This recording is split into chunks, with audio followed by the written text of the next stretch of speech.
The town of Ash Hollow was the kind of place that looked calm only if you didn't know where to look. To a stranger riding in at dusk, it was all quiet storefronts, a church steeple pointing toward a pale, dust-washed sky, and the smell of bread from Mrs. Calder's bakery.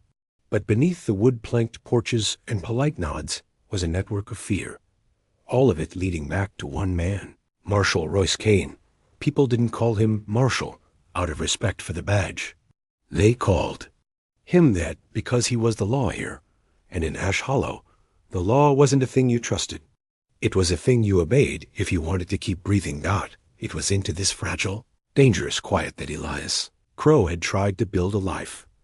He had once been a name whispered across saloons in 3 territories, a gunslinger with a past, carved out in duels and blood. But years of killing had carved something else too, a hunger for stillness. He had put away the revolver, bought a patch of land outside town, and planted corn instead of corpses. And in that quiet, he had found Clara. She had been a schoolteacher in Denver once, all pressed dresses and ink-stained fingers, until life had shown her how fragile order really was. She'd buried a brother lost to a railroad accident, a father who drank himself into the ground, and a mother who simply stopped waking up one winter morning. The West hadn't been kind, but Elias was the first man who had looked at her and seen more than just someone surviving. They married under a cottonwood tree by the river, with only the preacher and the wind as witnesses. For a while, it felt like the world had allowed them a corner, untouched by greed or cruelty. But Royce Kane wasn't a man to leave anything untouched. Not land, not people, not even love. It started with his offers to buy their land. Elias refused each one politely at first, then firmly, and with a hard stare that said the matter was closed. Kane didn't like that. In Ash Hollow, no wasn't a word you gave him without consequences. One evening, Kane himself rode out to the Crowe place. Clara remembered the sound before she saw the rider, the slow clap of hooves on the dirt road, each step like a countdown. He dismounted without being invited, tipping his hat at her in that smile-too-wide way that made her skin crawl. "Afternoon, Mrs. Crowe," he said, eyes flicking over her like he was weighing her the way he weighed cattle. "Is Elias around?" "He's in the barn," she replied, her voice steady, but her grip on the doorframe tight. When Elias stepped out into the fading light, Kane put on his false friendliness. "I hear there's a fine harvest this year," he said. "Would be a shame if any of it spoiled." Elias didn't answer right away. He stood with his hands at his sides, not near a weapon, but the weight of his presence was as heavy as iron. "This is my land, Kane, and it's going to stay that way." Kane's eyes hardened for just a second before the smile returned. "I suppose we'll see." The weeks after that were marked by small things that made Clara uneasy. Fences cut in the night, barn door left swinging open, though Elias swore he'd latched it. A calf gone missing, its body found days later at the edge of the creek, its throat slit.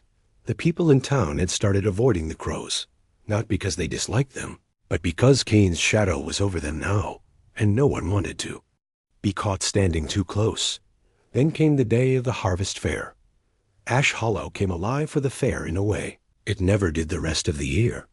Stalls lined Main Street selling everything from fresh pies to hand-carved whistles. There were games for the children, music from a fiddle on the saloon porch, and the smell of roasting pork in the air. For a moment, even Clara felt lighter. And Elias walked side by side, nodding at familiar faces, though most nodded back a little too quickly, eyes darting toward Kane's deputies posted at the corners. Kane himself was there too, moving through the crowd like a wolf among sheep, shaking hands and laughing at jokes. No one dared not laugh at Dot. It was mid-afternoon when it happened. A shot cracked through the fair's noise, sharp, sudden, cutting. The music and chatter to nothing. People froze, then turned toward the alley between the general store and the telegraph office. A man staggered out, clutching his chest, blood soaking through his shirt. He collapsed in the dirt before anyone could reach him. Behind him, 2 of Kane's deputies emerged, each with a firm grip on Elias. He shot him. One deputy barked, forcing Elias forward. "That's a lie," Elias growled, but his voice was swallowed by the gasps and murmurs. Clara pushed through the crowd, panic in her chest. "Elias," she called, but Kane was already there, stepping into the space between them. "Well, well," he said, his voice carrying over the stunned crowd. "I never figured you for a murderer, Crowe, but I suppose a man can only hide his true nature for so long. You know damn well I didn't do this," Elias spat. Kane smiled like a man who had just been handed exactly what he wanted. "That'll be for the court to decide, but I wouldn't get my hopes up." That night, Clara stood outside the small, barred window of the town jail, her breath clouding in the cool air. "They set me up," Elias said, his voice low but hard. "That man, I didn't even know him. Kane's playing this so he can take the land." "I know," Clara whispered. "I'll find a way to—" "No," his voice sharpened. "Don't get involved? You hear me? Whatever happens, you stay away from Kane and his men." She nodded, but inside she knew she couldn't do that. Not when she could see the trap. Closing. The next morning, the town woke to the sound of hooves. Kane and his deputies riding out with Elias in chains, dust rising behind them. Clara ran into the street, shouting his name, but he didn't look back. Kane just tipped his hat at her with that same too wide smile. They didn't take him to the gallows. They didn't take him to any court. They took him somewhere else. And Clara Crowe was left standing in the street, the sun climbing higher, the sound of those hooves fading, and a feeling in her chest that her world had just been stolen. 3 days passed. 3 days without word from Elias, without the sound of his boots on the porch, without his steady presence moving through the farmhouse. Clara barely slept. Each night brought the creak of the wind through the barn slats, each sound a false hope of him returning. But dawn always came empty. She had asked questions in town, careful, quiet ones. Most people just shook their heads and stepped away. A few whispered, "Don't ask about that." Even those who pitied her wouldn't risk Kane's wrath. On the 4th night, she heard the knock. It wasn't the sharp, impatient kind. Just one slow rap on the doorframe, almost polite, but wrong in a way that made the hair rise on her arms. She opened the door. No one was there. At her feet lay a small piece of twine tied to a silver locket. It was Elias's. Inside was a miniature tintype photograph of the two of them on their wedding day, faded at the edges from years of being carried in his pocket. But the silver was blackened with dried blood, and on the back someone had scratched a single word with a knife point: "Run." Clara sat at the kitchen table for a long time, staring at the locket under the lamplight. Run. It wasn't Elias's handwriting, but she knew it was meant for her. Whoever had sent it wanted her gone, out of Ash Hollow, away from Kane, away from the truth. But the truth was the one thing Clara Crowe couldn't walk away from. That night, she saddled the mare and rode east toward the ridge, where she'd heard. A rancher named Hobbins kept a small spread. He was a quiet man, mostly kept to himself, but he had a brother who rode with Kane's deputies years back, and sometimes, in the saloon, he talked too much when the whiskey was flowing. Hobbins didn't open the door when she knocked. She found him sitting on his porch in the dark, a shotgun laid across his lap. "You shouldn't be here," he said without turning his head. "I'm looking for Elias," she said. "They didn't hang him. I need to know where they took him." Hobbins spat into the dirt. "Don't say his name out loud. Kane's got ears." "You worked with a man who used to ride for Kane's crew," Clara pressed. "You know what they're doing." Hobbins finally turned his head. His eyes were sunken. "Tired. If I tell you, you'll be dead before sunrise." "Then tell me," she said, her voice steady, "and let me decide if I die." He stared at her for a long moment, the night wind whistling between them. Then he leaned in close. "They didn't take him to prison. Kane's keeping him at the Hollow Ridge stock camp, about 15 miles west, tucked into the badlands where no one goes without a death wish." "Why?" Hobbins's voice dropped to a whisper. "Because Kane wants you, and he knows you'll come for him." Clara rode back with the words rattling in her head. "He knows you'll come." Her first instinct was to charge straight to the camp, rifle in hand, but she knew better. Kane would expect rage. He'd set a trap for it, so instead she started to plan. 2 nights later, she returned home from a trip to town with supplies. The moon was high, throwing pale light over the empty road. Her mare's ears twitched, and Clara felt it too. Someone was there. She saw the figure when she was 20 yards from the house, standing at the porch rail, leaning like he belonged there. A tall man in a duster, his face hidden in shadow. "You're late," the man said. Clara kept her hand near the Colt at her hip. "I don't know you." "That's good," he replied. "Makes it easier. What do you want?" He tossed something into the dirt at her feet.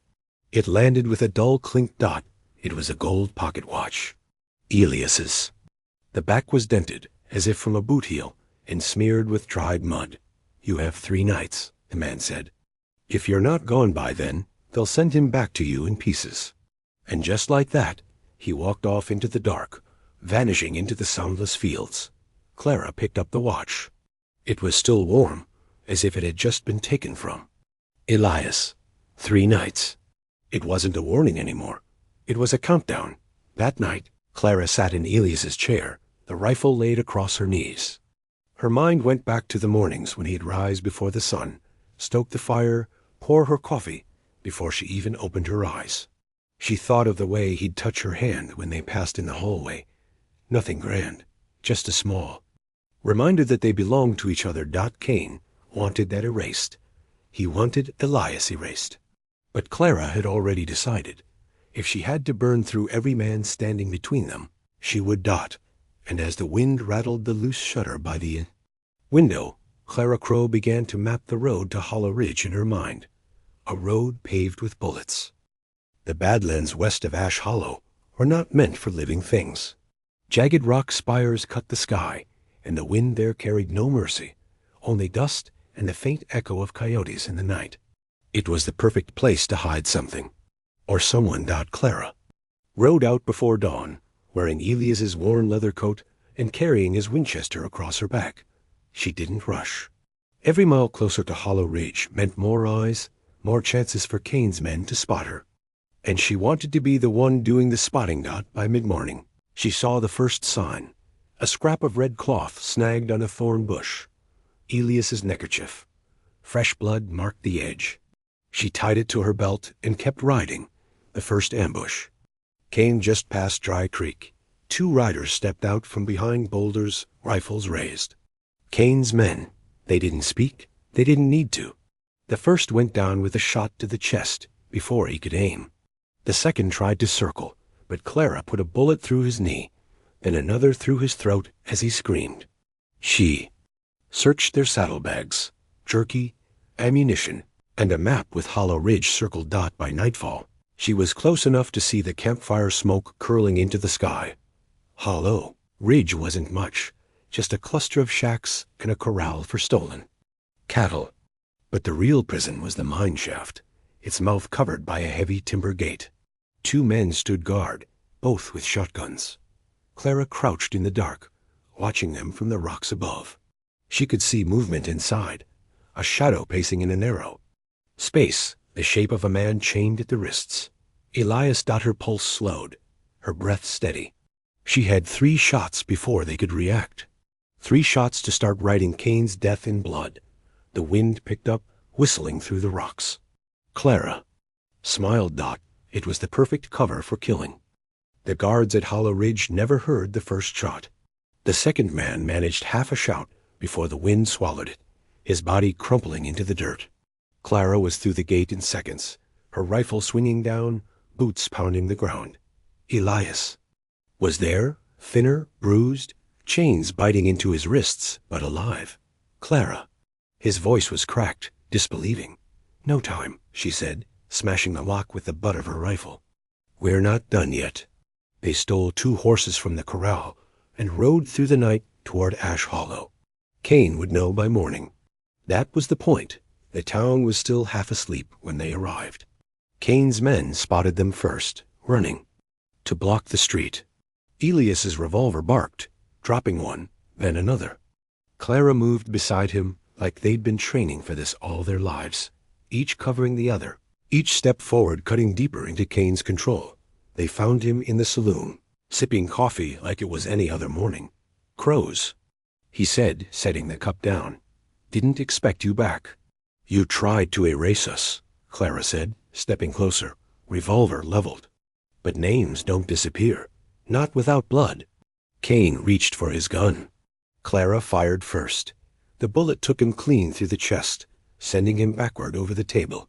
Silence fell, broken only by the slow drip of his spilled coffee. Onto the floorboards. By sundown, the street was empty of Kane's men. Clara and Elias stood together in the fading light, the town watching from behind half-closed curtains. They didn't speak. They didn't need to. Their names were safe again. And in Ash Hollow, everyone understood. Some things could be stolen, but love that bled together could never be erased.